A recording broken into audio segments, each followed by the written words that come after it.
Isoquinoline is a condensed heterocyclic compound and it is formed by the condensation of a benzene and that of this pyridine. ये दोनों के condensation process से बनता है isoquinoline. किसके से? एक तो हमारे पास क्या मिलेगी, दैट इज बेंजीन, और दूसरा है pyridine। तो इन दोनों के जो कंडेंसेशन से जो प्रोडक्ट मिलता है उसको हम क्या कहते हैं, that is known as isoquinoline. So it is a condensed heterocyclic compound. It is a condensed heterocyclic compound.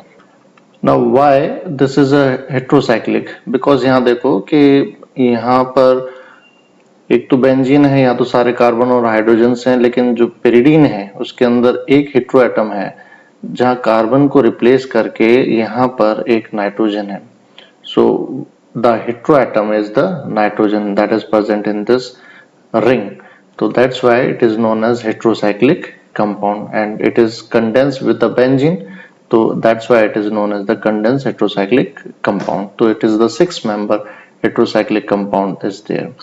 और ये isoquinoline is a aromatic in nature. ये aromatic होता है. It is a aromatic. It show the aromatic character. Aromatic क्यों होगा? क्योंकि यहाँ देखो इसके पास कितने पाई इलेक्ट्रॉन्स हैं, तो इसके पास देयर आर 10 पाई इलेक्ट्रॉन्स आते हैं। यहाँ पर इसके पास 10 पाई इलेक्ट्रॉन है। We can see the number of double bond present, that is 1 2 3 4 and 5। तो यहाँ पर 5 डबल बॉन्ड है। इसका मतलब क्या है, इसके पास 10 पाई इलेक्ट्रॉन्स हैं। So it follow the हक्कल rule. तो यहाँ पर ये हक्कल रूल को फॉलो कर रहा है। That's why it is aromatic in nature. So it is following the हक्कल rule. हक्कल rule क्या होता है?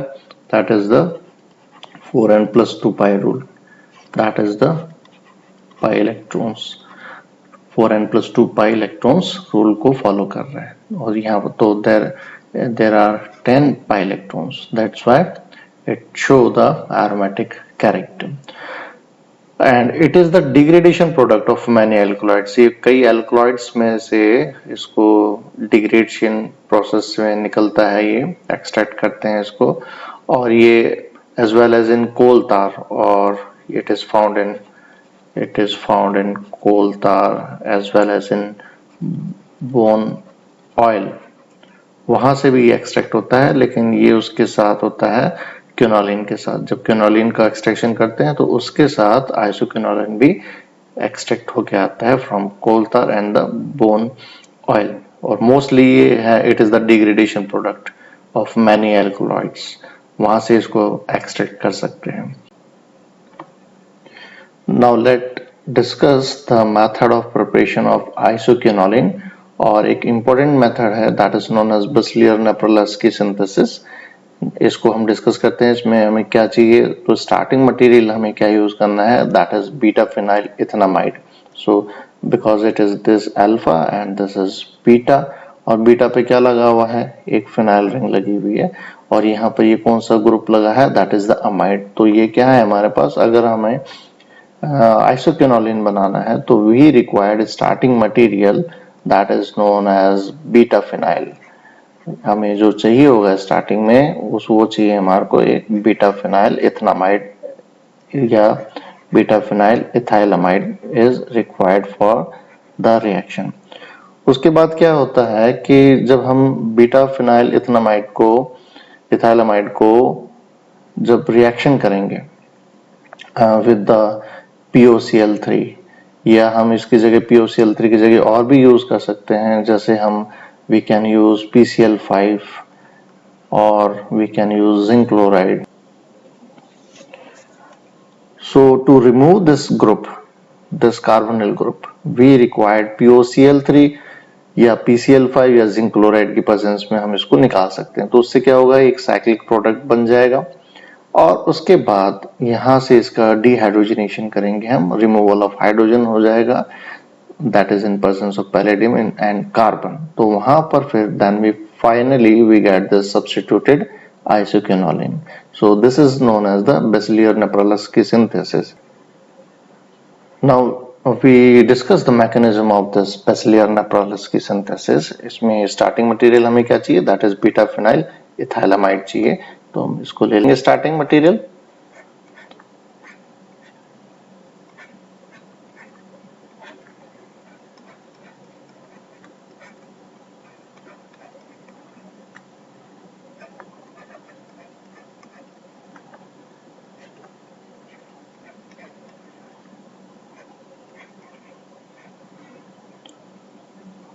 So we have this beta phenyl ethylamide is there.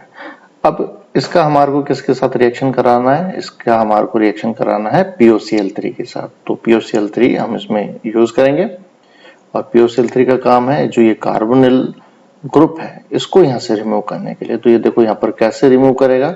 Let's see this. तो वी हैव अ POCl3. अब यहां पर electrons are present, the lone pair is present on the nitrogen. So these electrons are transferred here और ये जो pi bond है between carbon और oxygen ये ब्रेक होगा और ये oxygen that will form a bond with this phosphorus. और जब ये यहाँ से phosphorus से बॉन्ड बनाएगा और एक Cl- यहाँ से निकल जाएगा. तब यहाँ से निकल जाएगा तो हमें क्या मिलेगा? We get this. यहाँ से Cl निकलने के बाद यहाँ से Cl- निकल जाएगा और हमारे को क्या मिलेगा? We get the CH2 this N having H. अब यहाँ पर जब ये लोन पेयर यहाँ पर यूज हुए थे तो इस कार्बन और नाइट्रोजन के बीच में एक डबल बॉन्ड क्रिएट हो जाएगा and this R group having this oxygen with phosphorus.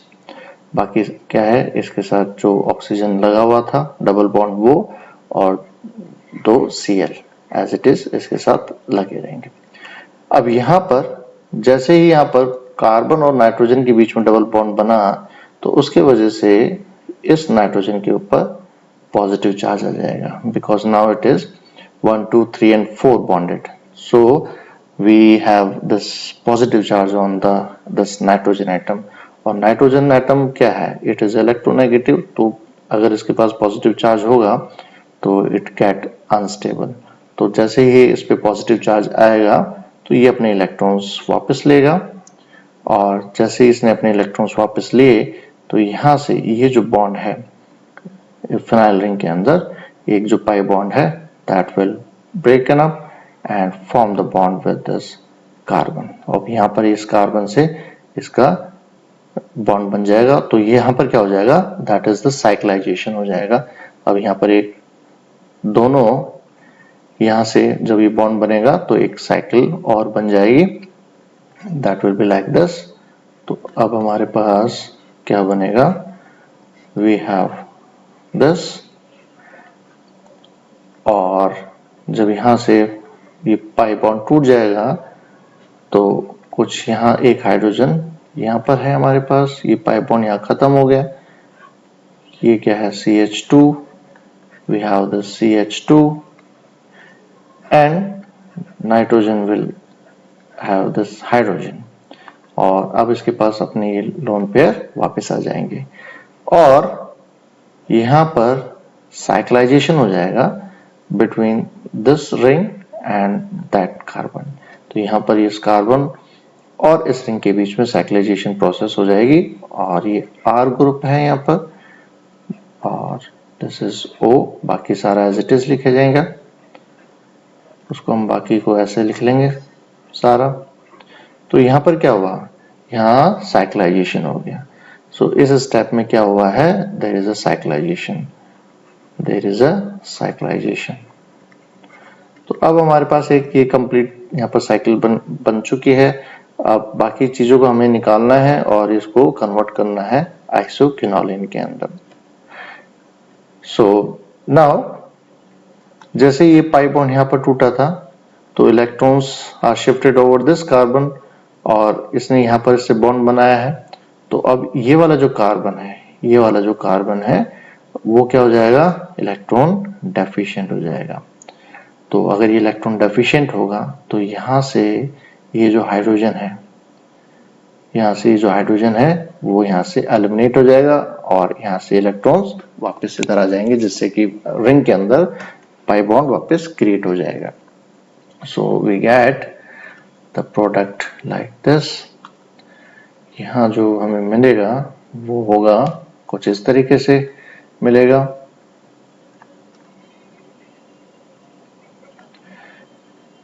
तो अब यहाँ पर जो रिंग में है वहां पर 3 पाई बॉन्ड वापस क्रिएट हो गए।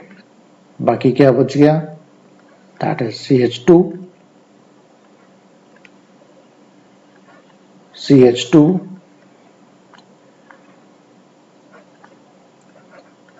NH having the lone pairs. This is the carbon that is connected with this ring.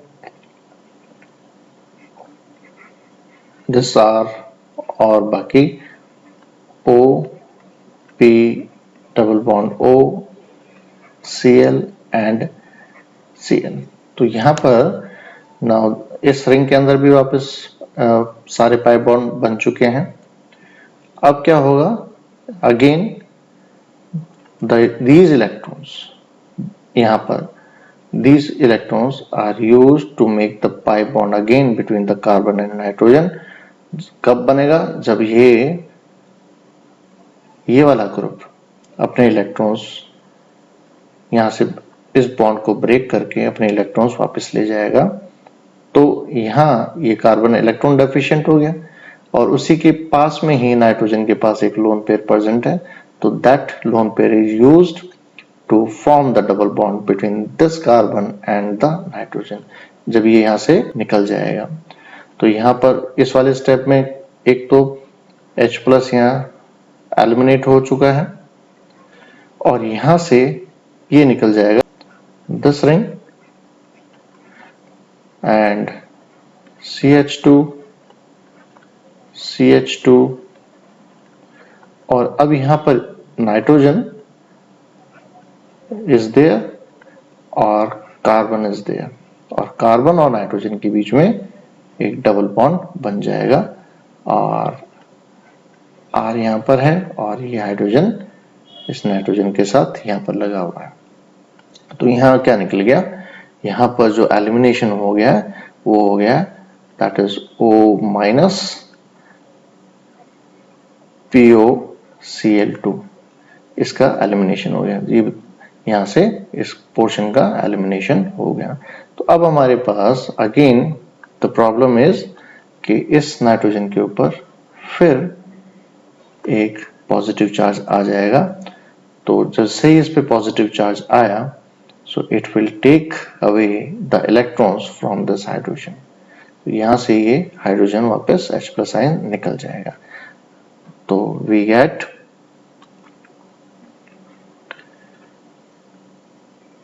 यहाँ से एलिमिनेशन हो जाएगा इस प्रोटॉन का और फाइनली हमारे को एक क्या मिलेगा, that is this ring which is unsaturated having 6 pi electrons are there, or we have another ring that is substituted ring with a heteroatom and this is R having this double bond।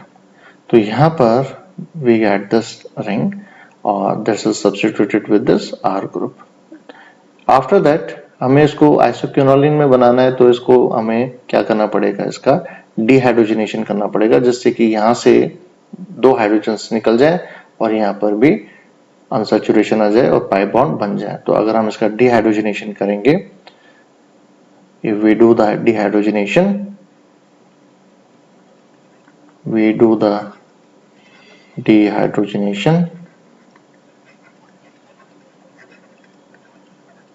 in presence of pyridine and carbon by heating it, तो यहाँ से इसका dehydrogenation हो जाएगा और उससे जो finally we get isoquinoline and that is substituted isoquinoline is formed.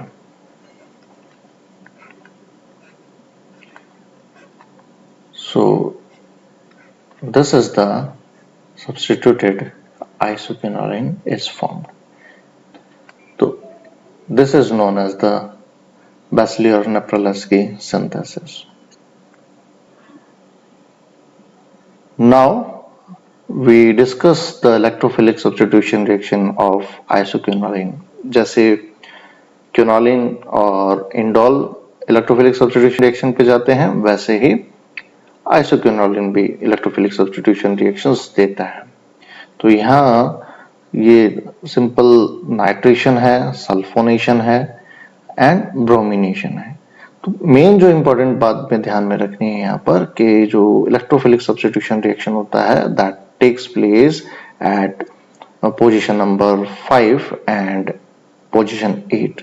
तो यहाँ पर जो इलेक्ट्रोफिलिक सब्स्टिट्यूशन रिएक्शन होगा, यहाँ इलेक्ट्रोफिलिक सब्स्टिट्यूशन रिएक्शन होगा that will be the at position number 5 and that is the position number 8। यहाँ पर जो मोर डोमिनेटिंग जो मेजर प्रोडक्ट बनेगा that will at position number 5 और यहाँ पर लेसर एक्सटेंट के अंदर पोजीशन नंबर 8 के ऊपर इसका सब्स्टिट्यूशन होता है। तो ये वेरी इंपॉर्टेंट बात है इन आइसोक्विनोलिन के इलेक्ट्रोफिलिक सब्स्टिट्यूशन रिएक्शन तो होगा और कहाँ पर होगा, पोजीशन नंबर 5 पे और पोजीशन नंबर 8 के ऊपर।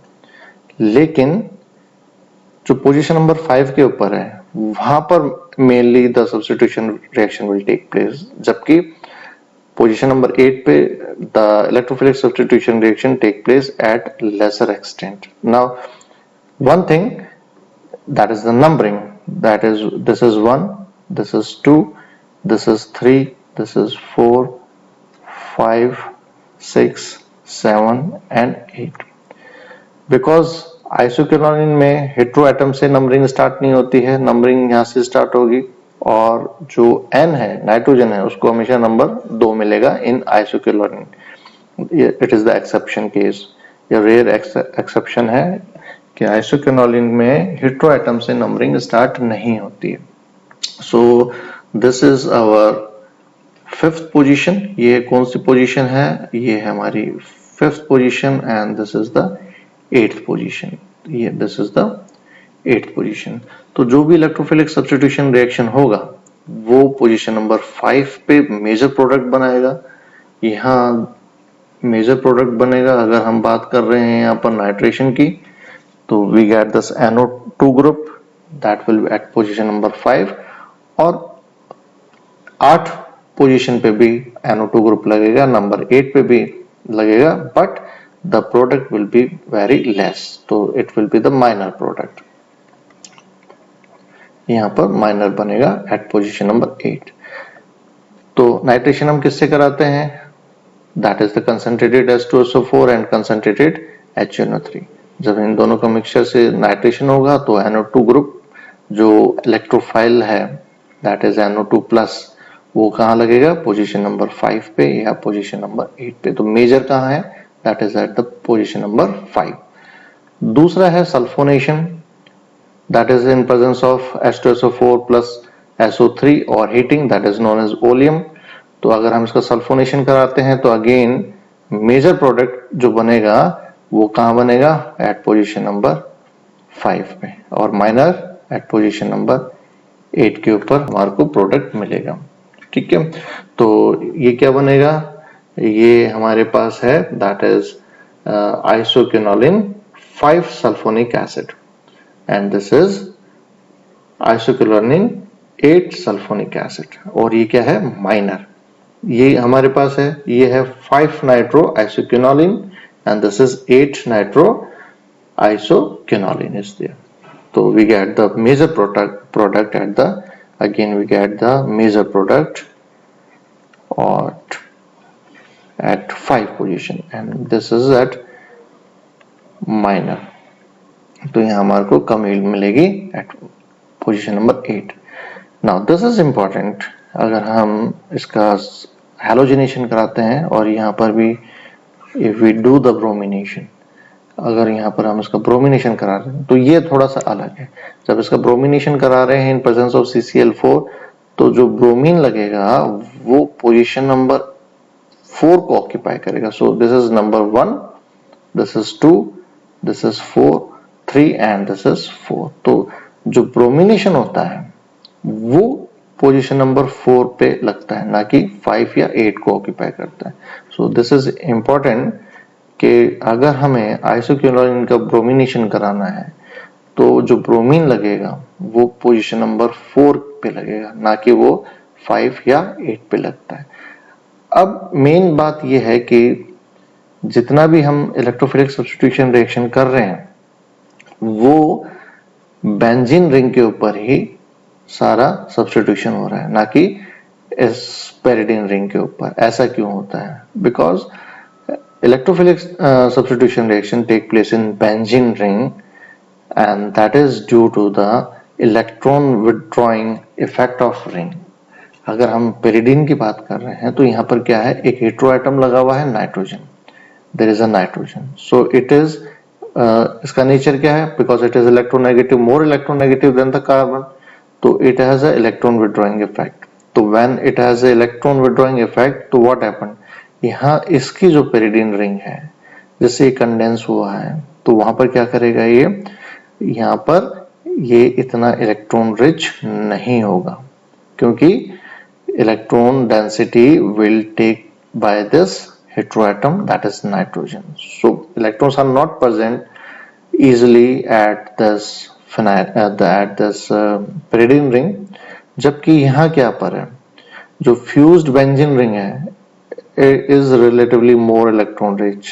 यहाँ पर बिकॉज यहाँ पर कोई हेटेरोएटम नहीं है तो जो इलेक्ट्रॉन की density over this fused benzene ring that is high, तो यहाँ पर जो इलेक्ट्रोफाइल आएगा वो सब इस फ्यूज्ड बेंजीन रिंग के ऊपर अटैक करेंगे। तो इसलिए जो मेजर अटैक हो रहा है वो पोजीशन 5 पे हो रहा है और माइनर अटैक हो रहा है एट पोजीशन नंबर 8 के ऊपर हो रहा है।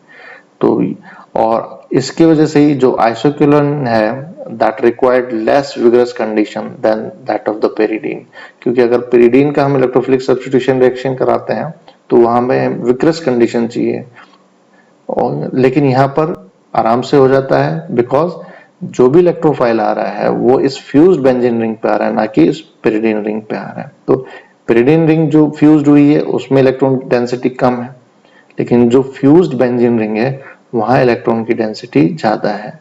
दैट्स वाई जितने भी इलेक्ट्रोफाइल आएंगे वो पोजीशन 5 और 8 के ऊपर आएंगे। सो this is the electrophilic substitution reaction. Now the nucleophilic substitution reaction of isoquinoline.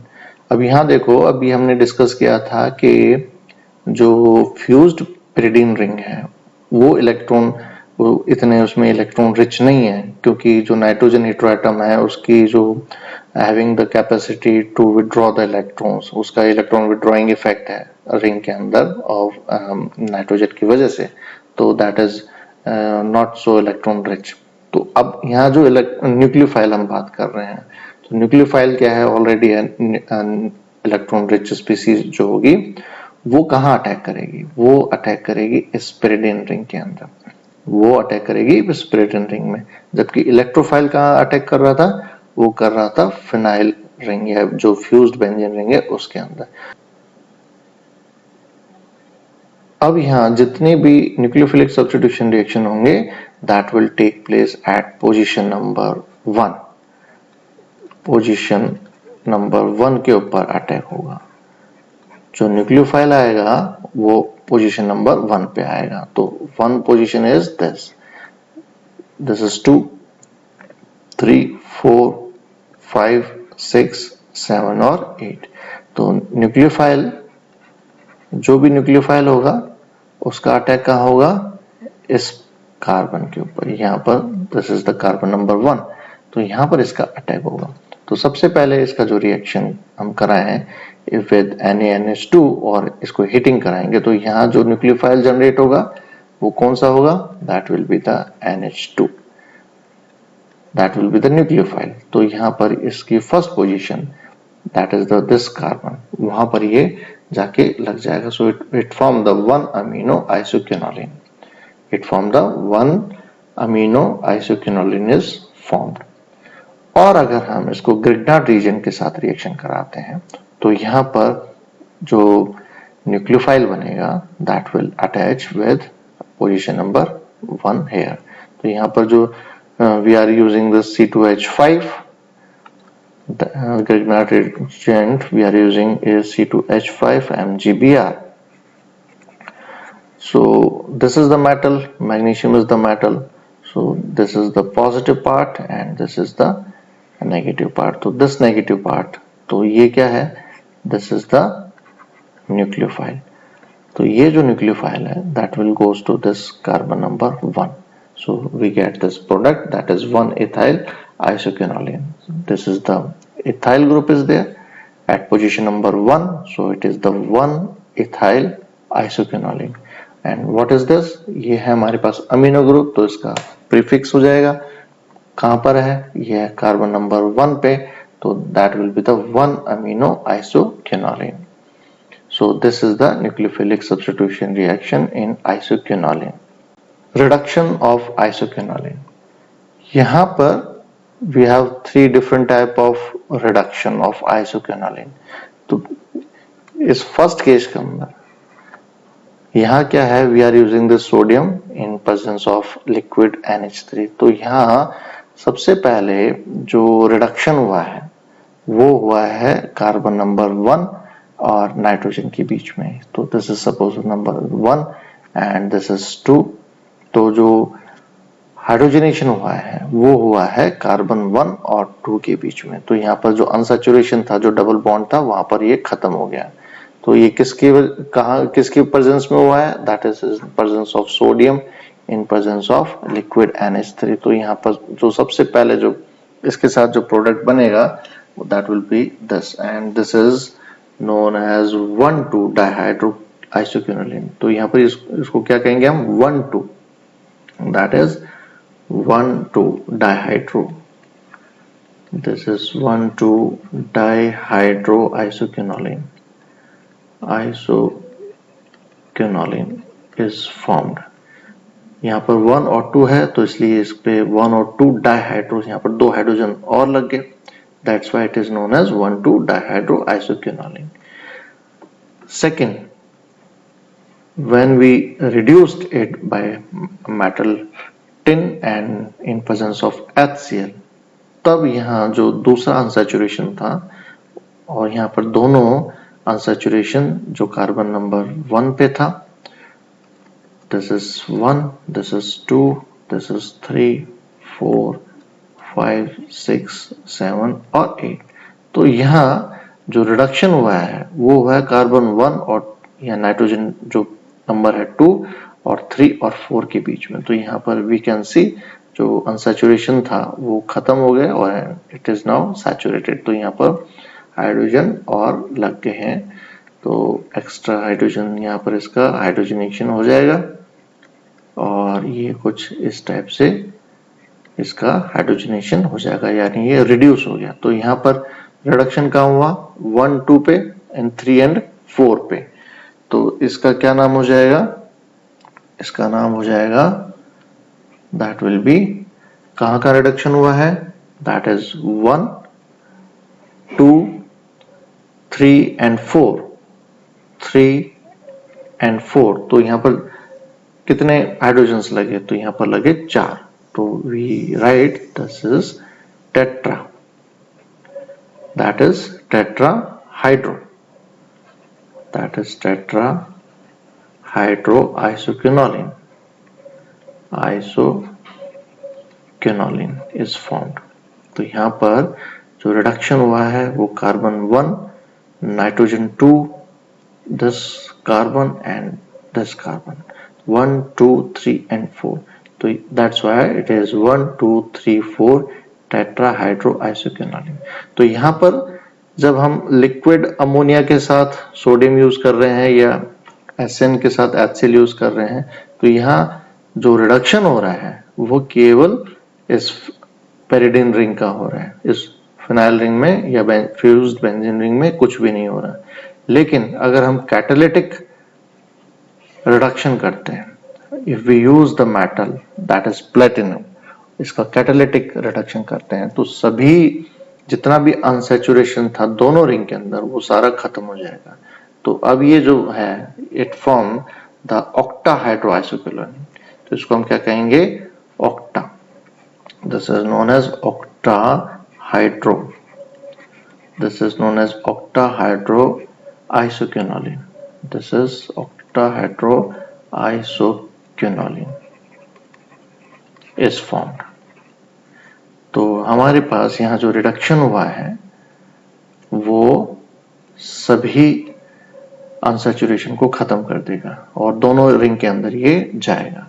जबकि अगर हम liquid ammonia with sodium and SN in presence of HCl करते हैं तो केवल जो फ्यूज्ड pyridine रिंग है वहां पर रिडक्शन होगा, और अगर हम कैटालिटिक हाइड्रोजनेशन करा रहे हैं इन प्रेजेंस ऑफ प्लैटिनम तो सभी दोनों रिंग के अंदर इसका रिडक्शन हो जाएगा and we get this octahydro isoquinoline. So this is a important reduction जिसके अंदर सारा unsaturation is lost when we do this catalytic reduction. Study about the oxidation of the isoquinoline.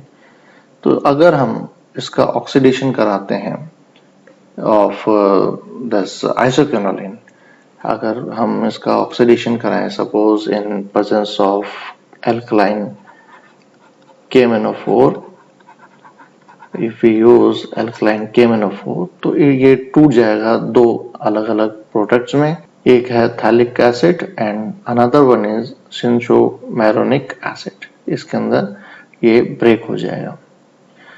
जबकि अगर हम आइसोक्विनोलिन का रिएक्शन पर बेंजोइक एसिड के साथ कराते हैं, अगर इसका रिएक्शन हम इसका ऑक्सीडेशन पर बेंजोइक एसिड के साथ कराते हैं तो we get this type of product and this is known as isoquinoline N oxide और we get this benzoic acid. तो दिस इज इंपॉर्टेंट कि अगर हम ऑक्सीडेशन करा रहे हैं इन प्रेजेंस ऑफ alkaline KMnO4 तो we get these two different type of product, तो दोनों जो फ्यूज रिंग थी वो ब्रेक हो जाएगी। लेकिन अगर हम आइसोक्विनोलिन का रिएक्शन पर बेंजोइक एसिड के साथ कराते हैं then we get isoquinoline N oxide. तो यहाँ पर जो एक्स्ट्रा जो ऑक्सीजन था दैट इज प्रेजेंट इन पर बेंजोइक एसिड, जो नेसेंट ऑक्सीजन था that will attached with this using the lone pair present on the nitrogen and we get this oxide form and then that is the benzoic acid. So this is the oxidation of the isoquinoline.